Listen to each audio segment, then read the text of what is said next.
আমাদের বিরোধী দলের সদস্য যারা রয়েছেন ওয়াকআউটের পূর্বে পরে কারণে অকারণে দেখি কান কথা বলেন, কান কথা বলার পরে ফিস করে বলার পরে কোনো সময় ওয়াকআউট করেন, কোনো সময় পথে তর্ক করেন। এই প্রত্যেকটি কান কথা নির্ভর। কাজে বাস্তবতে আসুন, ওই সম্মান দেখাতে গিয়ে যখন খালেদা জিয়াকে বন্দি করে, তারেক রহমানকে বিদেশে প্রেরণ করা হয়, হাজার হাজার লোককে খুন করা হয়, ইলিয়াস আলী উদাও হয়ে যায়, চৌধুরী আলম উদাও হয়ে যায়, জাকির উদাও হয়ে যায়, সুমন উদাও হয়ে যায়। ঢাকা বিশ্ববিদ্যালয় মহসিন হলে আমরা একসাথে ছিলাম। আপনাকে আমরা বলতাম স্লোগান মাস্টার। স্বৈরাচার বিরোধী আন্দোলনে আপনি স্লোগান দিতেন, আমরা সেই স্লোগানে অংশগ্রহণ করতাম। মাননীয় স্পিকার, আপনাকে ধন্যবাদ। আন্তরিক কৃতজ্ঞতা আপনার প্রতি এই জন্য আমি গর্বিত যে ঢাকা বিশ্ববিদ্যালয় মহসিন হলে আমরা একসাথে ছিলাম। আপনাকে আমরা বলতাম স্লোগান মাস্টার। স্বৈরাচার বিরোধী আন্দোলনে আপনি স্লোগান দিতেন, আমরা সেই স্লোগানে অংশগ্রহণ করতাম। মাননীয় স্পিকার, সময় যা দিয়েছেন কথা বলা যাবে না বুঝতে পেরেছি, দয়া করে খেয়াল রাখবেন একটু। এবং এই ক্ষেত্রে আমি মাননীয় সংসদ নেতা, মাননীয় প্রধানমন্ত্রী দৃষ্টি সহানুভূতিশীল একটু দৃষ্টি দেওয়ার জন্য অনুরোধ করছি। মাননীয় স্পিকার, 1971 সন এর সাথে জিয়াউর রহমান জড়িত, 1975 সন জিয়াউর রহমান জড়িত, 1990 সন বেগম খালেদা জিয়া জড়িত, 2024 সন আজকের প্রধানমন্ত্রী সংসদ নেতা জড়িত। অনেক ব্যাখ্যা রয়েছে। এই প্রত্যেকটা রাজনৈতিক পরিমণ্ডলে রাজনীতির বাঁকের সাথে বিপরীতমুখী দ্বান্দ্বিক রাজনীতির জটিল সমীকরণের একটা সম্পর্ক রয়েছে। এই জটিল সমীকরণের সমাধান হয়েছিল জিয়া পরিবার এবং বাংলাদেশ জাতীয়তাবাদী দলের হাত ধরে। অতএব সংক্ষেপে যদি বলতে হয়, সামগ্রিকভাবে সমষ্টিগতভাবে জিয়া পরিবারের কাছে, বিএনপির কাছে গোটা জাতি, আমি ব্যক্তিগতভাবে এই সংসদ কৃতজ্ঞতা ভাষায় আবদ্ধ থাকার কথা। কারণ এই বাংলাদেশের ইতিহাস থেকে জিয়া পরিবারের ইতিহাসকে যদি কেউ বিচ্ছিন্ন করে দেখার, খণ্ডিত করে দেখার চিন্তা করে, তাহলে সেই কথাই মনে করিয়ে দেয়। একটি কথা আছে, রাজনীতি থেকে যদি ধর্মকে বাদ দেওয়া হয় তাহলে কেবলমাত্র চেঙ্গিসের রাজত্বই কায়েম হয়। আর বাংলাদেশের ইতিহাস থেকে জিয়া পরিবারের বিএনপির রাজনীতি যদি বিচ্ছিন্ন করা হয় তাহলে সেই ইতিহাস হয়ে পড়ে অন্তঃসারশূন্য, সারশূন্য, ম্লান হয়ে যায়, কলুষিত হয়ে যায়। অতএব আমি আলাদা করে মহান রাষ্ট্রনায়ক জিয়াউর রহমানকে অভিনন্দন জানানো, বেগম খালেদা জিয়ার প্রতি কৃতজ্ঞতা পোষণ করা এবং আজকের যিনি জনগণের ভালোবাসার অর্ঘ্যমালায় গলায় পড়ে ভোটের মাধ্যমে যিনি এই সংসদকে অলঙ্কৃত করেছেন, সেই মহান নেতা মাননীয় প্রধানমন্ত্রীর আলাদা কোনো প্রশংসা করতে চাই না। কারণ এই প্রশংসার সাথে কোনো ব্যক্তি অথবা গোষ্ঠী জড়িত নয়, সমগ্র জাতি গোষ্ঠীর অহংকার এর সাথে সম্পৃক্ত। মাননীয় স্পিকার, জুলাই সনদ নিয়ে অনেক কথাবার্তা শুনলাম, অনেক কিছু দেখলাম। আমরা এক সময় স্বৈরাচার বিরোধী আন্দোলনে যথেষ্ট ভূমিকা রাখার সুযোগ আমাদের হয়েছিল। তখন ফেসবুক ছিল না, এই সমস্ত ইউটিউব ছিল না, যার জন্য এই ইতিহাসগুলি ধারণ করা হয় নাই। তবে জুলাই সনদটা কোনো কথামালা রাজনীতি নয়, অথবা কোনো শব্দ চয়ন অথবা শব্দের সমাহার নয়।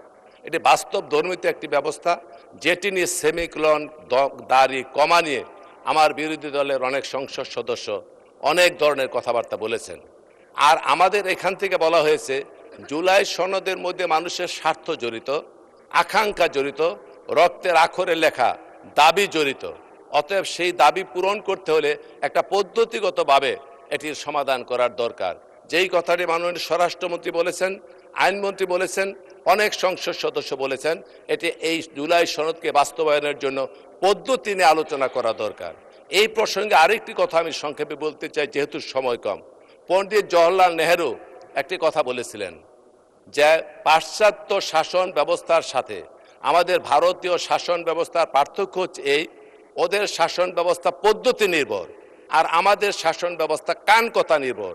তো আমাদের বিরোধী দলের সদস্য যারা রয়েছেন ওয়াকআউটের পূর্বে পরে কারণে অকারণে দেখি কান কথা বলেন, কান কথা বলার পরে ফিস করে বলার পরে কোনো সময় ওয়াকআউট করেন, কোনো সময় পথে তর্ক করেন। এই প্রত্যেকটি কান কথা নির্ভর।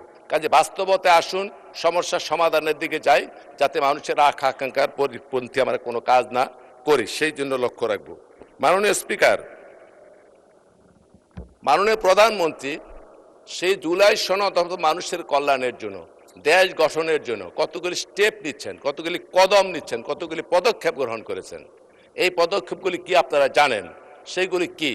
ফ্যামিলি কার্ড, কৃষক কার্ড, খেলোয়াড়দের প্রণোদনা দেওয়া, চাকরির বয়সসীমা 32 বছর করা, তারপরে আপনার খাল খনন কর্মসূচি, বৃক্ষরোপণ কর্মসূচি, এবং সবচেয়ে বড় কথা শালীনতা ভদ্রতা বজায় রেখে রাজনীতির ইতিহাসে একটা গুণগত পরিবর্তন আনার জন্য প্রধানমন্ত্রী হওয়ার আগে নিশ্চিত হয়েছেন যে সংখ্যাগরিষ্ঠতার বদৌলতে উনি প্রধানমন্ত্রী হবেন। তারপরও বিপরীতমুখী রাজনৈতিক দলের সাথে উনি দেখা করেছেন বাড়ি থেকে। এটা সৌজন্যতাবোধ, এটা কার্টেসি।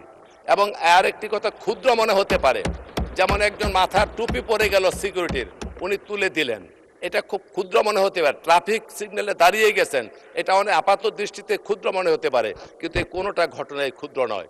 এগুলি কেবলমাত্র লৌকিকতা নয়, কেবলমাত্র লোক দেখানো নয়, এইগুলি মানুষের মনোজগতের পরিবর্তন করে, মনোজাগতিক পরিবর্তন করে মানুষ যাতে চলমান যে সমস্ত ধারা, যে সমস্ত সংস্কার রয়েছে, সেইগুলির পরিবর্তনে যাতে মানুষের হৃদয়ে নিশ্চিত ভালোবাসার মাধ্যমে পরিবর্তন হয়, তারই একটা অনুকরণ।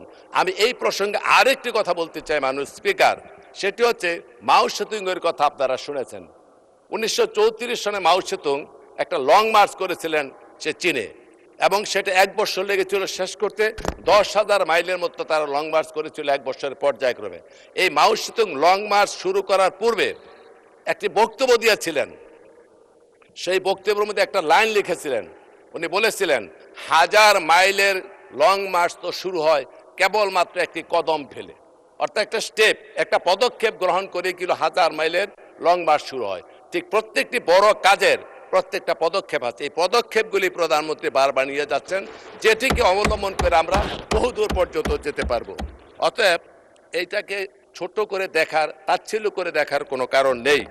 আর একটি কথা বলি, অনেকে আন্দোলনে যোগদান করেছেন, কখন করেছেন, কোন সময় করেছেন, কোন অবস্থায় করেছেন, কোত্থেকে করেছেন আমরা জানি। কিসের নিচ থেকে আসছেন সেটাও বলতে চাই না, সবাই জানে। কখন এসেছেন সেটাও জানি না। এই প্রসঙ্গে আমি শুধু ছোট্ট একটি গল্প বলে আপনাদের বোঝাতে চেষ্টা করব। মাননীয় স্পিকার, এক শিক্ষক ছাত্রকে বলছে এদিকে আয়তো, বলে জি স্যার।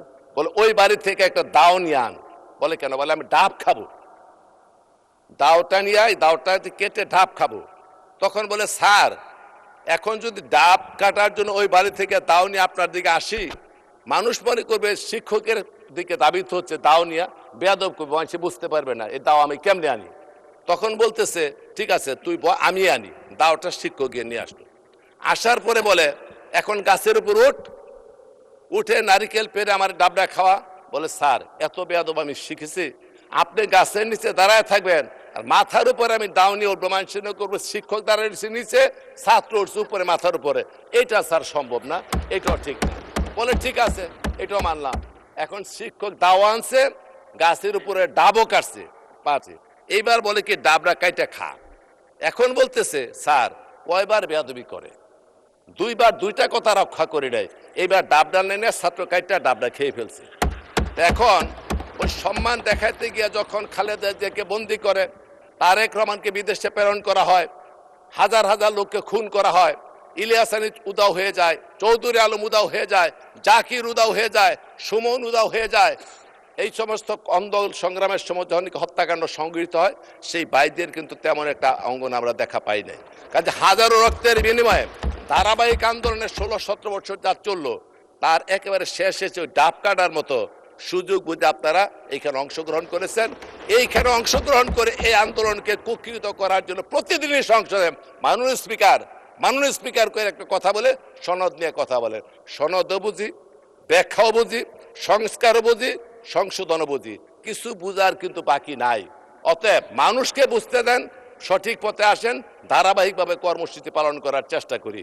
শৈবাল দিগিরে বলে উচ্চ করে শের, লিখে রেখো এক বিন্দু দিলেম শিশির।